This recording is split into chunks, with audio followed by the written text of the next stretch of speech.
আমরা এখন এখানে দাঁড়িয়ে আছি আমি আর জিলি মিলে টয় ট্রেনটা কখন আসবে তাই দেখার জন্য। টয় ট্রেনে একটাই লেন আছে, তো একটা লেন দিয়ে একটাই টয় ট্রেন বারবার এখান থেকে দার্জিলিং মানে ঘুম থেকে দার্জিলিং, দার্জিলিং থেকে ঘুম যাতায়াত করে। এখান থেকে ঘুম থেকে দার্জিলিং যাওয়ার যে ট্র্যাক সেটা টোটাল 8 কিলোমিটারের ট্র্যাক, যেটা বাতিস্তা লুপ হয়ে বা বাতাসিয়া বলছে এটাকে, বাতাসিয়া বলছে না, বাতাসিয়া লুপ নামে বাতাসিয়া লুপ হয়ে ওদিক দিয়ে ঘুরে যায়, যাতে করে ওদের যে ওপরে ওঠার রাইডিংটা সুবিধা হয়, তাতে ওদের কম পাওয়ার জেনারেট মানে করতে হয় ওদের যে স্টিম ইঞ্জিনটাকে। এখানে স্টিম ইঞ্জিনের সাহায্যে চলে, এটাই প্রধানত ভিউয়ার্সদের মূল অ্যাট্রাকশান, যেটাকে দেখার জন্য দার্জিলিং সবাই রেগুলার আসে।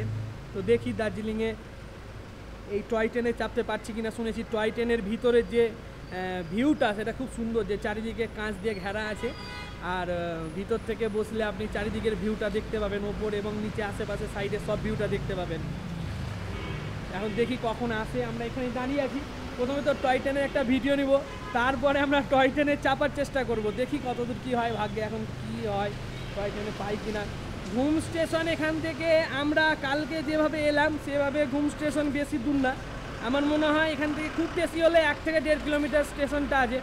স্টেশনে যাবে কি 1 কিলোমিটার মতো আছে, এইখানেই তো হেঁটে যেতে পারবো না, এটা হেঁটেই আসতে যাই হোক দেখি ট্রেনটা আসি, এখন যাবে না বলছে হেঁটে, নিয়ে তো যাবোই ওকে।